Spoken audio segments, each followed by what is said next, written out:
Good morning, everybody. If that doesn't get you amped for church, I don't know what will, seriously. So I have to give a warning. When I get amped and I get stoked and all those fancy slang words, when I get excited, I tend not to breathe. So if I go blue, God forbid, someone yell, breathe. All right? That would really help me out. Anyways, welcome to Elevate Church. My name is Luke, if we have not met before. And this week, obviously, I will be talking about Batman and how it ties into family. So I'm going to start this off with a little bit of humor that ties into family because there's tons of funny things that go on with family. So a little boy approaches his dad one day and says, "Dad, where do people come from? Where do babies come from?" And the dad says, "You know what? In the beginning, there was Adam and Eve, and, they knew each other in a biblical sense, and they had babies, and then those babies had babies, and here we are." So the boy goes to his mother later on during the day just to double-check that dad's answer was right. And the mom says, "You know what? No, it's evolution. We came from monkeys, and monkeys, knew each other, and eventually they grew into people." And the boy is genuinely confused. Two different answers. So he goes back to the father and says, "Dad, why did you lie to me?" Of course, the dad was the one lying, right? Anyways, he says, "Dad, why were you lying to me? Like, Mom said we came from monkeys." And the dad's quick-witted goes, "Oh, she was talking about her side of the family." Sometimes it's true, though, isn't it? Anyways, if you're just joining us today, we spent the last couple of weeks learning about spiritual lessons that we can learn from not only comic books, superheroes, cinematic films, the whole bit. In the pages of comic books lie some really great lessons that we can pull. So like modern-day parables, I'm convinced that superheroes like Thor, Wonder Woman, Batman, the Avengers, they can all teach us some really important biblical truths. And that brings us to Batman, my absolutely favorite superhero of all time. If you know me well, I will tend to break out into Batman accent just randomly. It happens to me. So if it happens today, I don't apologize. That's me. Come and get to know me. Anyways, most people know the story of Batman, and if you don't, we'll do a quick breakdown. So a young Bruce Wayne, that's Batman, leaves a theater with his parents, who are wealthy socialites, Thomas and Martha Wayne. They leave a theater show early, and they cut out through a side door, and they go in the back alley. And as they're walking to their limousine, a mugger steps out of the shadows with a gun, demanding money. And Thomas puts his arms around his family to block them, and the mugger doesn't even give him a chance to hand over the money. He just shoots both parents dead, right in front of young Bruce. Bruce falls to his knees, sitting there beside his lifeless parents' bodies, and just weeps. Days later, kneeling by his bedside, Bruce Wayne vows that he will wage a war on crime and criminals because of this. He's forever alone. So relying on his multi-billion-dollar inheritance, Bruce travels abroad, studying under the greatest criminologists, detectives the world has to offer. When he finally returns home to Gotham City, he adopts a persona that strikes fear into the heart of every criminal in Gotham City, and that's the Batman. So this is a character that's driven by loneliness. You could say almost in a way that loneliness creates the Batman. Except for his ever-faithful butler, Alfred, Bruce is entirely alone. In a giant mansion all to himself, you can imagine the silence that haunts this poor boy who grows up. Having no family, he learns to fend for himself. He is a hero, no doubt, but he is not one that is born with or discovers superpowers. Instead, he goes through years of training to learn how to fend for himself. Maybe that's what draws me to Batman so much. He's relatable. Every time he deals with a criminal, he has to stop himself from going too far. He deals with morals, and he deals with issues that all of us can relate to. And what started as a one-man war on crime soon becomes a family affair. When Bruce goes to watch the local circus, he sees a pair of trapeze artists who were assassinated right during the circus act. The two parents fall to their deaths, and their young boy, Dick Grayson, is left there completely alone, watching in horror. And Bruce identifies with the boy. and he adopts him. And with the help of Alfred, he raises Dick Grayson to be the first Robin. He takes him under his wing. In time, Dick Grayson grows up, calling himself Nightwing and waging his own war on crime separately. But Batman keeps on bringing on proteges, keeps on training people, keeps on bringing people into the family. So all in all, there have been more than 5 Robins. There's been more than one Batwoman, Catwoman, Azrael, Oracle, Light. There's been so many parts of this family. There's even Ace, the Bat Hound, which is incredible to me. So I said puppy, dog, we're all still focused? Yes? Awesome. So what spiritual truth does the Caped Crusader illustrate? And it's simple. It's Batman's persistent pursuit of partners is a vivid reminder of just how much we need family. The loss of his paternal family drove Bruce to create the largest crime-fighting family in all of comic books. And that's incredible. And that's what the church is supposed to do for us. Batman draws support and stability off of his family, and we're supposed to do the same with church. And it's so easy to hit the snooze button on Sunday morning, though, isn't it? It's so easy. Why go to church early on one of your few off days? Why go through all the hassle of getting the kids dressed and waking up and trying to get them fed, and then they get their clothes dirty, and then they got to put on new clothes? This happens to me every single Sunday. Why go through all the hassle of trying to find a parking row near the front and a seat row in the back? It's a lot of work. You go to work to make money. You go to the grocery store to get groceries. You go to the shopping mall to get clothes. You go to the lake to get fish. You go to the gym to get health or muscles, depending on your goals. You go to the paintball course for fun, or fun for me, whatever works for you. But why church? Why come here? You could watch it online. You don't come here for worship, even. You could worship God in your car. Keep your eyes open. You could worship God at home in your chair. Right? Why come here? Church is for family and fellowship.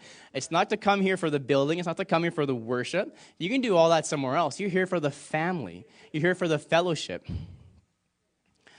It's because all of us need a place to belong. We need something bigger to be a part of. Sitting in church and just coming here and sitting doesn't make you any more of a Christian than sitting in your garage and hoping you'll turn into a car.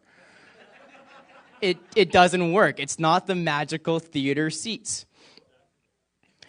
So all of us need to experience family and fellowship. That is what church is. Going to church is not primarily about worship. So I will go quickly here to Ephesians 2:19, where Paul writes to the church in Ephesus. And it says, "Now you are not foreigners or strangers any longer, but are citizens together with God's holy people. You belong to God's family." So maybe you've been here long enough to know your favorite row, maybe even your favorite seat in this entire theater. Maybe you've been so comfortable here at Elevate Church that you've thought about coming in your PJs. By all means, go ahead. We don't judge. Absolutely. But maybe you have never been to church before. Or maybe it's been a while since you've crossed over a church threshold. You thought, oh no, you're looking over your back, all kind of nervous, like God's going to backhand you or something. Maybe you thought you'd come in here and get lit on fire. It doesn't work that way, though. Maybe you felt like you've really never had a place to belong, church or social groups. Maybe you've never known the blessing of what it's like to be part of a family of God. Either way, I'd like to share with you something that Solomon once wrote centuries before church and that whole message about church and family ever even existed. And he writes in Ecclesiastes. He says, 2 are better than 1, because they have a good return for their labor. If either of them falls down, one can help the other up. But pity anyone who falls and has no one to help them up. Also, if 2 lie down together, they will keep warm. But how can one keep warm alone? Though one may be overpowered, 2 can defend themselves. A cord of 3 strands is not quickly broken. Notice that it says a cord of 3 strands. I wonder who left their cow with 1 strand and figured that out the hard way. It was a costly mistake. So I want to go through my 3 points today, and that's the 3 reasons that you should belong to a church family, a family. The number 1 is strength. It says, first belonging to a church provides strength. Notice that verse again, but this one from a different version. Ecclesiastes 4:9 once again. Two people are better than one because they get more done by working together. A rope that is woven of 3 strings is hard to break. The reason I chose this version is because it says woven. It doesn't say 3 strings that are just lying by each other, tied together. They're literally woven. They're braided together.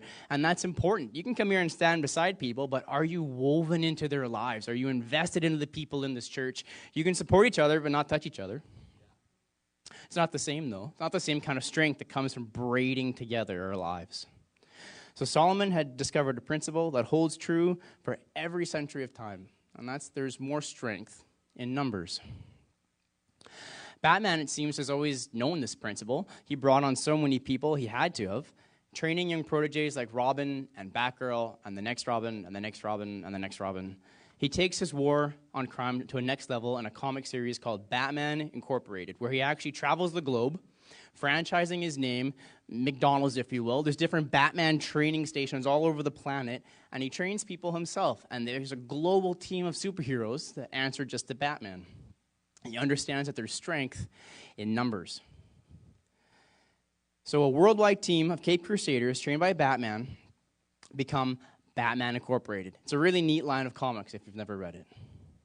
So whether you're interested in serving your community by going to the mustard seed and handing out meals, or you're your friendly neighborhood Spider-Man who buys the person behind you at Tim Hortons their coffee, either way, you have more strength in numbers. You make a bigger impact on society when you work as a team. So I love this saying because I'm in the trades and this relates to me. It says, it's better to work with 10 people than do the work of 10 people. Amen. A better example of this even is Jesus himself. He had disciples, 12 of them. Jesus could have done it all by himself, I assure you, but he did not. None of us can do everything, but all of us can do anything. None of us can do alone what all of us can do together. That's the first reason that God gives us the church family, is for strength. Number 2, support. Furthermore, belonging to a church family provides support. Again, King Solomon, this time in a different version, Ecclesiastes 4:9 again. 2 are better off than 1, because if one of them falls down, the other can help him up. But if someone is alone and falls, it's just too bad, because there is no one to help him. How true that is, though. That reminds me of that late night infomercial with the help button on the necklace. It's like, help, I've fallen and I can't get up. If Solomon knew what that was, that's what he would put on this. That's exactly what this means. So in one of my favorite Batman stories, Hush, it's a beautiful graphic novel. I've read it probably 100 times. It begins the story with Batman chasing down Killer Croc. So think 7-foot crocodile on steroids that can run and jump and leap. So this is a scary guy. And Batman, with his acrobatic agility from years of training, is chasing him from rooftop to rooftop to rooftop, following him with his grappling hook, leaping, jumping. And Batman goes to shoot at a ledge and catches it. And just as he leaps off the building, the bricks let go, and he falls. He falls 5 stories with only his cape to brace the impact. He falls and lands in the alley, crime alley. And that's where all the riffraff of the city hang out. And he's immobilized. He can't do a single thing. All these criminals decide to take advantage of the situation and begin pummeling him, beating him up, trying to take off his mask. So alone and unconscious, Batman is just able to press the help button on his belt. And Oracle, one of his team, who sits behind the computer desk and watches the city with cameras, notices this and calls over another superhero to go help Batman, the Huntress. And Huntress arrives just in the nick of time, saves Batman, loads him back into the Batmobile, and gets him back to the Batcave. That's teamwork. If not, Batman would have died right there and then in that alley, the same alley that his parents were actually shot in. Of course, you don't have to swing from a faulty ledge with a grappling hook to experience a fall in life. Maybe you've been through a bad breakup, or you lost a job, or, you've fallen prey to an addiction that you thought you had beat. Your troubles are different than my troubles, but we all have them. It reminds me of this sign that I saw at an army chaplain's office, and it goes like, if you have troubles in this life, come in here and tell me all about them. And if you don't, come in here and tell me how you did it. Jesus himself told us that we'll have trials in our lives. In fact, he almost promises it, which is concerning. He says, John in 16:33, he says, in this world you will have trouble. Not maybe, you will have trouble. And then what he says next is the best part. He says, but take heart, I have overcome the world. Jesus is all about helping people up. When Peter tried walking on water and ended up sinking like a rock, Jesus reached out and took his hand and pulled him back into the boat. When a woman was caught in adultery and publicly humiliated, Jesus had every single right as the perfect human being to throw the first stone. And he didn't. Instead, he helped her up, gave her her dignity back, and sent her on her way. And that's exactly what we're supposed to do with each other. Help each other up. In Galatians 6:2, it says, help carry each other's burdens. In this way, you will follow Christ's teachings. We all have burdens to bear and bad days to endure, that's for certain. But having a church family that cares about you and is willing to lift you up whenever you fall down and you're in the pit and valleys of this life, that's what counts. Truly, a family is everything. Belonging to God's family provides us with the strength to get more done and the support we need in our day-to-day lives. And lastly, our final point is this: spiritual warmth. Belonging to a church family provides spiritual warmth. Ecclesiastes 4:9, it says, 2 people are better off than one, for 2 people lying close together keep each other warm. But how can one be warm alone? While this is practical advice for our nomadic people living out in the desert, this can also apply to us. You don't need to be in an igloo to understand this concept, surely. The cartoon series Batman Beyond actually goes through the deep story of when Batman gets old and he gives up hope on saving people, and he just retires. He becomes a recluse and hides away, and the world is left to fend for itself. Someone actually ends up taking up the mantle of Batman and continuing his work, but Batman himself gave up hope. And hope is what this story is all about. Hope is what family is all about. Anytime one of God's children gets cold and gets separated from the family, they end up out of the way, tucked away, feeling worse off than it has to be. In Hebrews 10:24, it says, and let us consider how to stir up one another in love, to love, and good works, not neglecting to meet together, as is the habit of some, but encouraging one another. So I'm 24 years old, and that means I have a habit of canceling plans. Statistically proven, millennials, that's my generation, unfortunately, always cancel. Have you ever tried selling something on Kijiji, and you put it up, and the guy's like, okay, I'll be there at 4. Hold it for me, man. Hold it for me. You're like, okay, bro, I got you. And then they just don't show. It happens like every single day. Or if you have kids, it's even worse. You try to make plans to go out, and it never works out, ever. So I'm guilty of this myself. One of the most important reasons the church meets together every Sunday is to stir each other up. So I have a story for this. A pastor went to visit a man who had not been showing up at church lately. The pastor is concerned. When the pastor arrives at his house, he finds the wayward parishioner sitting by a fire that's dying, just a bed of hot coals now, sitting there, saying nothing. And the pastor sits beside the guy and just sits and doesn't say anything.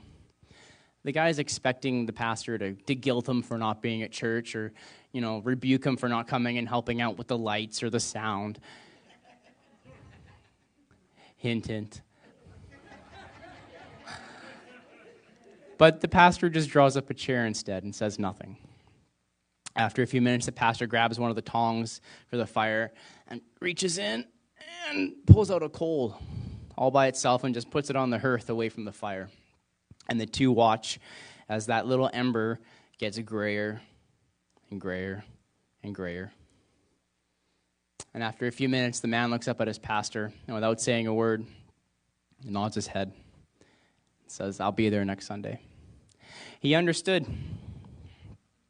He understood what Solomon was saying. That warmth you feel inside your chest as you worship together or fellowship after, that's your coals being stirred. That's a flame keeping rekindled. It's your passion for Jesus, your love for God and people being rekindled. When you first gave your heart to Jesus, he lit a fire in your soul. Belonging to a church family that you worship with and fellowship with, that gives you hope and strength and support and spiritual warmth. This is a message of hope. He wants to fan your flames. Even if you are a cold ember, you are still an ember. That's what you're designed to do, is to be on fire. That is a message of hope. You just need a flame. And that's what church is for. So in conclusion, Batman may be the world's greatest detective and one of DC Comics' most iconic superheroes, but even he doesn't do it alone. Likewise, God doesn't just call us to believe, he calls us to belong. And there's a difference. The entire Bible is the story of God weaving salvation and hope and life into his family. It's all about family. Every single story in the Bible is about family. So I want to say something, and I want to mean this as sincerely and genuinely as I can. There's people in this room who need this family. Everyone does. Every single one of us does. There's people in this room who have never been part of this family. And more importantly, there's people outside of this room, out there in the world that you know and talk to on a daily basis who need this. Not just Elevate Church, but God's family as a whole.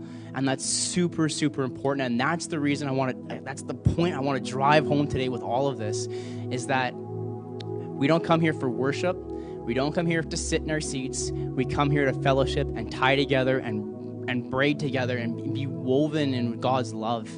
And that's what this is all about. So God created his family for them, and he created you to be a part of his family.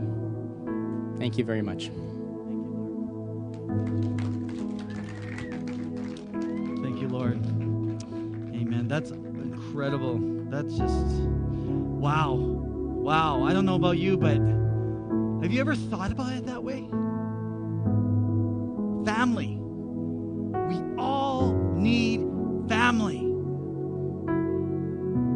The Batman needed family. That he brought them in. Sometimes people feel lonely. And they say, I don't have any family maybe in my life, but guess what? The family of God is waiting.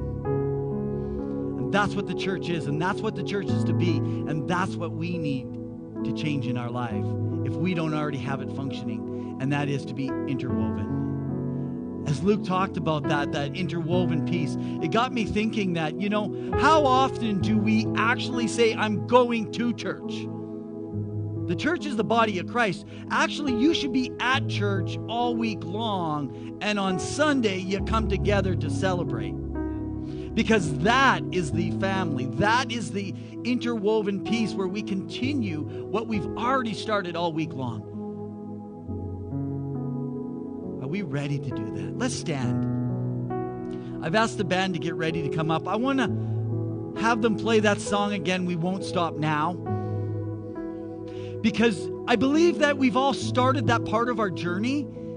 And as we started that part of our journey, we need to continue that part. Don't stop when it gets rough. Because just as Batman plummeted, he had people to come to his rescue. That's what happens when you get yourself strong in the family of God. Because when you're struggling, someone can come along and help you back up. I hear so many people talk about how it's between them and God. It's just between them and God. And you know what? It's between you and God and his family. If my kids only wanted a relationship with me but no one else, they didn't want to be with, you know how it would hurt me as a father if they don't want to have a relationship with each other? that would be so damaging and destroy my spirit. God wants you to fellowship together. He puts people in human flesh to be there so you can stand together. Let's begin to pray for a moment before we go and sing this song. In an attitude of prayer, even right now, I don't know where you are, but I want to give you that opportunity today for a couple things. Maybe today you're like, I'm not even a part of God's family. I've thought about it. Or maybe you're today, I'm really thinking about it, but I don't know if today's the day. That's okay. You continue your search. You continue that journey. But maybe you're here and you're saying, I'm ready. I'm ready. I've been ready for a while. And you're like, well, how do I know I'm ready? It's because even right now on the inside, in your heart, it's just like there's this pulling. And there's this missing piece. There's this loneliness inside. And it will be complete as you begin to seek out after Him. And all you have to do is say, Jesus, thank you for dying for me, for all that I've done wrong. And I vow today to follow after you. And maybe you're here today and you've been a follower of Jesus, but you've never followed with the family. You've never interwoven. Today you can make that stand. You can make that decision. You can make that vow that I will be interwoven. See, one of the great things when we talked about our dream team earlier is our dream team, we are interwoven. We help each other, we serve each other, and we're happy to serve everybody that comes into the house, whether it's here on Sunday, whether it's at a barbecue, whether it's at a small group, because that is what the family of God, that is what the church is to be about. Heavenly Father, we thank you right now. I pray for those that need to be interwoven, God, that today, as they make that vow, God, that you would strengthen them to make the step of courage and trust others in their life. Help them remove the fears maybe of past experiences, that today would be a new day. And Father, I also pray today, God, if anyone is in this house today, God, and they have not served you or they have turned away and today they want to come back, Father, I thank you for accepting them into the family. We say, welcome home. Welcome home today.